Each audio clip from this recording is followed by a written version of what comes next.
Et c'est ça, bien aimé, laisse-moi te dire.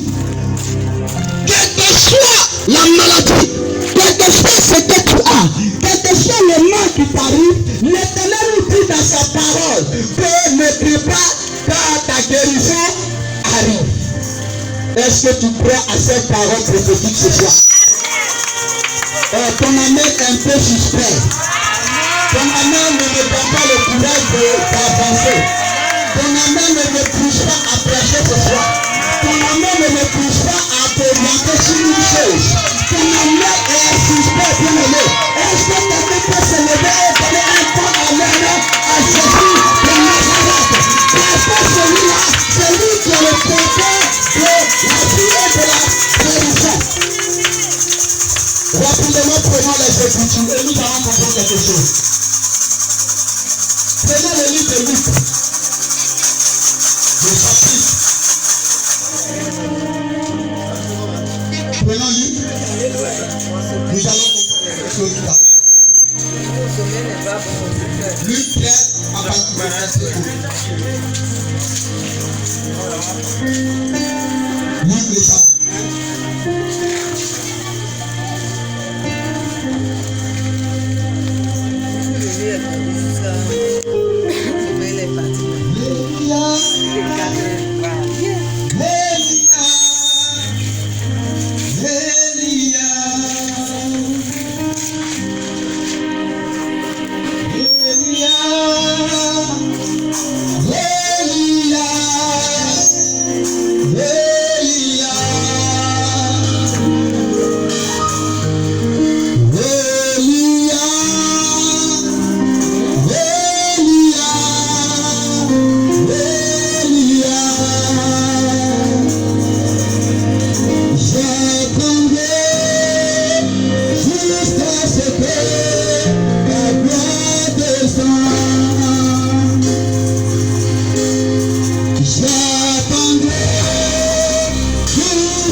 Le verset 1.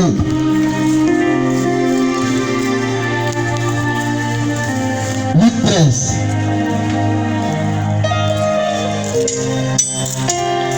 Nous lisons la parole de l'Éternel.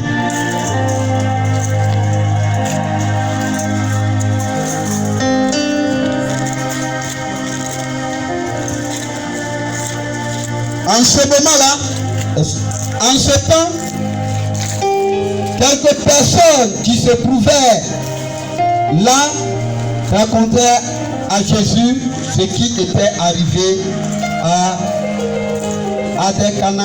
à des Galiléens.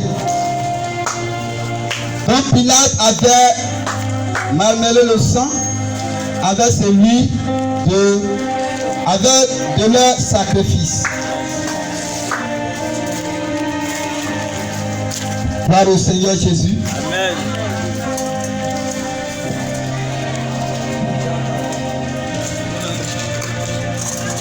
Alléluia. En ce même temps, quelques personnes qui se trouvaient là racontaient à Jésus ce qui était arrivé à des Galiléens. Donc Pilate avait mêlé le sang avec celui de leur sacrifice. Le verset 2. Il leur répondit: Croyez-vous que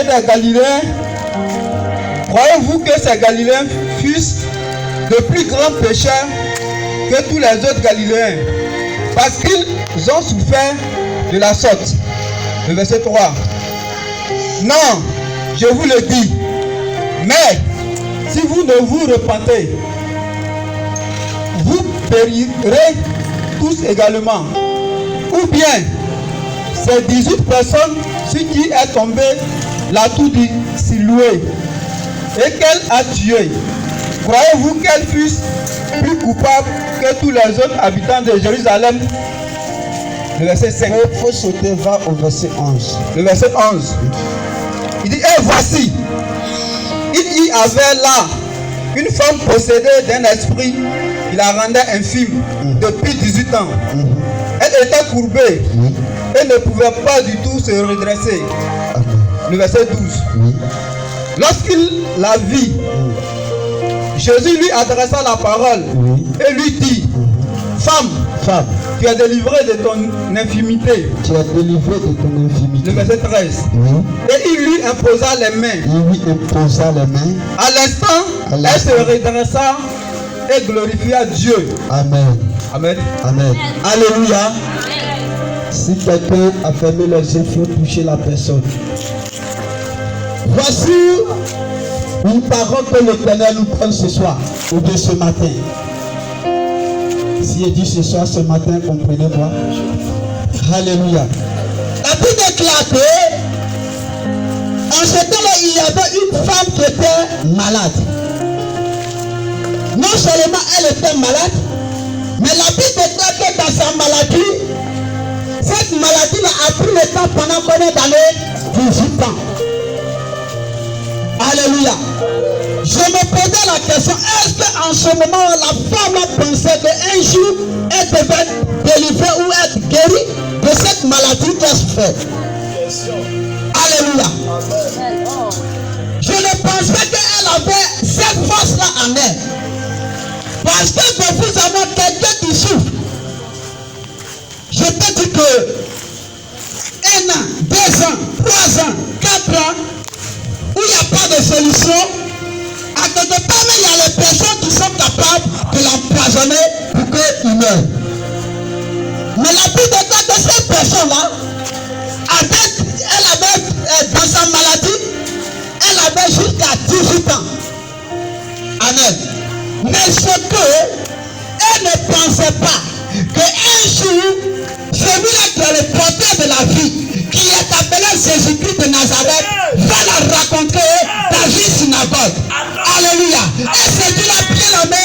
Cette femme qui avait dit, dans sa maladie, elle avait duré pendant 18 ans. La Bible déclare que quand elle a rencontré Jésus, quelque chose s'est passé. Et elle a eu sa guérison automatiquement. Je suis venu dire à quelqu'un ce soir, quel que soit le nombre de ta maladie, de ta souffrance, le jour est arrivé, le temps est arrivé, une heure a sonné, une nouvelle jour se lève maintenant pour ta gloire et pour ta restauration. Alléluia. J'aime le titre d'Ésaïe. Ésaïe dit dans le livre d'Ésaïe chapitre 8, quand on lit à partir du verset 23, il nous dit quelque chose. Les ténèbres ne règnent pas toujours sur ta vie. Alléluia. Bien aimé, longtemps que la maladie a pris la possession de ton corps.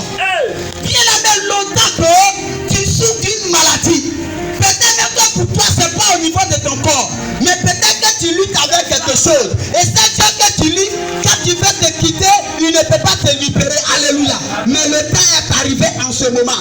Le temps est arrivé en ce moment. Je dis à quelqu'un et je confie que le temps est arrivé pour que cette chose-là te quitte.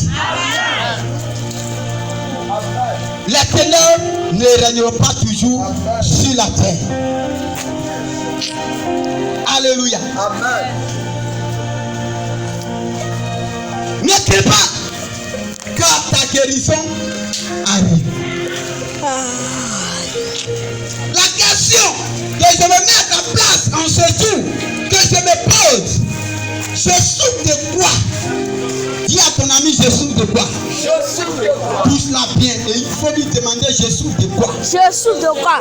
Bien aimé, vous savez quand on dit quelqu'un est malade, pas seulement que le niveau du corps fatigué. Oh yes. Alléluia. Amen. Mais peut-être que même quand tu n'as pas l'argent, à quelque part, tu te sens malade. Oh yes. Amen. À quelque part, quand tu n'es pas dans un foyer stable, tu es malade. Oh yes. À quelque part, quand tu ne travailles pas, tu es malade. choix du cœur te manque, tu es malade. Quelle est ta maladie ce soir ou bien ce matin? Alléluia.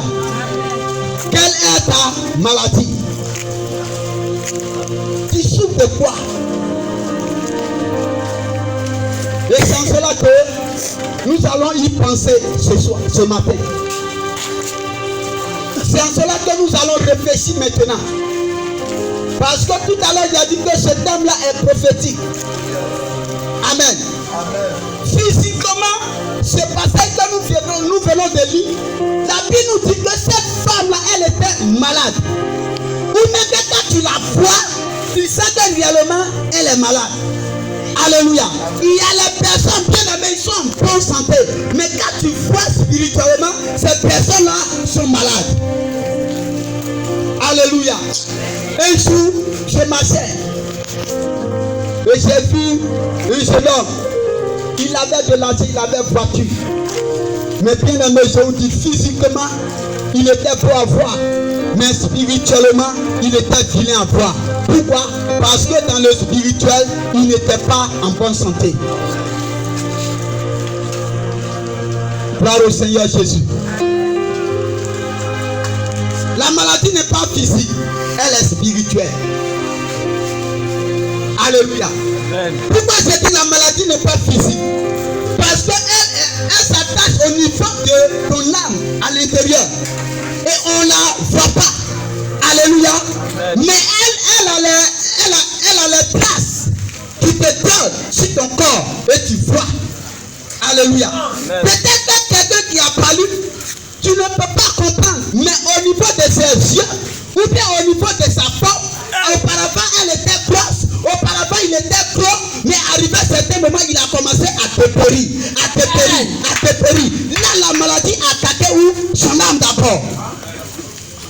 C'est pourquoi je suis en train de nous dire que la maladie n'est pas physique, elle est spirituelle. Oh yes. Alléluia. Amen. Et je suis en train de dire à quelqu'un que ton problème ce soir, ce n'est pas physique, mais ton problème aussi, elle est spirituelle. Est-ce que quelqu'un est avec moi ce matin? Amen. Amen. Tu as passé partout. Tu n'as pas de gain de cause. Tu allais même là où tu devais partir.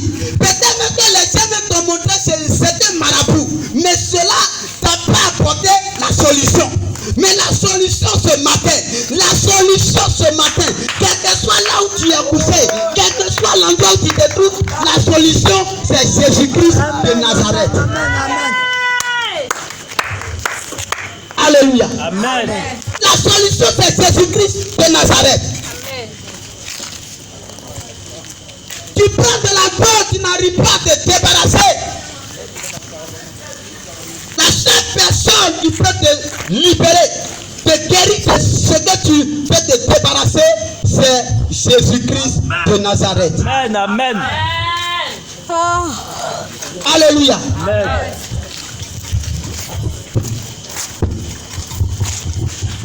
Où est située ta maladie?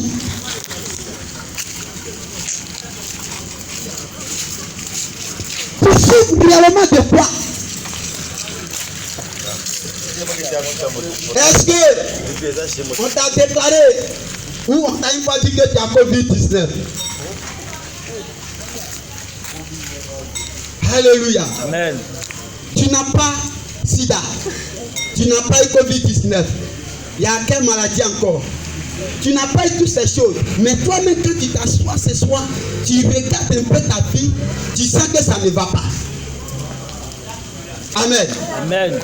Pour que ça puisse aller dans ta vie, il y a une seule chose et une seule clé.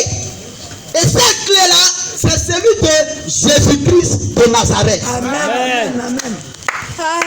Amen. Amen. Amen. Amen. Si tu n'as pas Jésus, quand est-ce que nous connaissons l'histoire biblique qui nous parle d'une femme qui perdait le sang depuis 12 ans. Et aussi il y a une jeune fille qui avait 12 ans et elle était morte. Mais bien aimé toutes ces choses-là, cette femme-là, quand il lit